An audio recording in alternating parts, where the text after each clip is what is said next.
ICC টি-20 বিশ্বকাপে 50 wicket নিয়ে এখনও সেরা উইকেট শিকারী হিসেবে সাকিব আল হাসান তার জায়গা ধরে রেখেছেন। শহীদ আফ্রিদি ও লাসিথ মালিঙ্গার মতো কিংবদন্তিদের পেছনেই ফেলেছেন তিনি।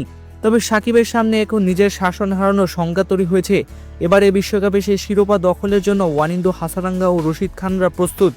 সাকিব আল হাসান যখন মাঠে থাকেন তখন বাংলাদেশ দলের পারফরমেন্সে এক অন্যরকম মাত্রা যোগ হয়। তার ব্যাট বলের দাপটে গ্যালারি যেন উত্তাল হয়ে ওঠে। কিন্তু সেই সাকিব বর্তমানে আন্তর্জাতিক ক্রিকেট থেকে অনেক দূরে। এই অলরাউন্ডার এখন নির্বাসনে তার অনুপস্থিতিতে দেশের ক্রিকেটের সংকটময় পরিস্থিতি তৈরি হয়েছে।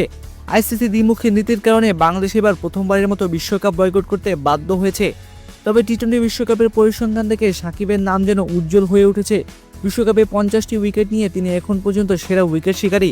তার এই রেকর্ডের নিচে রয়েছে শহীদ আফ্রিদি ও লাসিথ মালিঙ্গার মতো বিশ্বখ্যাত ক্রিকেটাররা।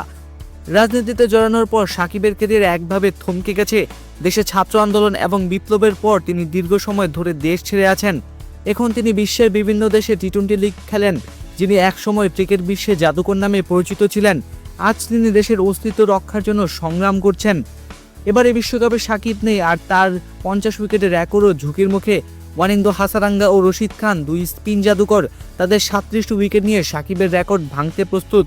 হয়তো ইতিহাস বদলে যাবে, নতুন কাউকে দেখা যাবে শীর্ষে। তবে সাকিবের সেই দাপট কি আর ভুলবে ক্রিকেট বিশ্ব? বাংলাদেশে এবারে বিশ্বকাপে অংশগ্রহণ করেনি, সাকিবও নেই। তবে নির্বাসন কাটিয়ে দেশের জার্সি আবার গায়ে চড়ানোর সুযোগ পাবেন কিনা সেটা হয়তো সময় বলবে।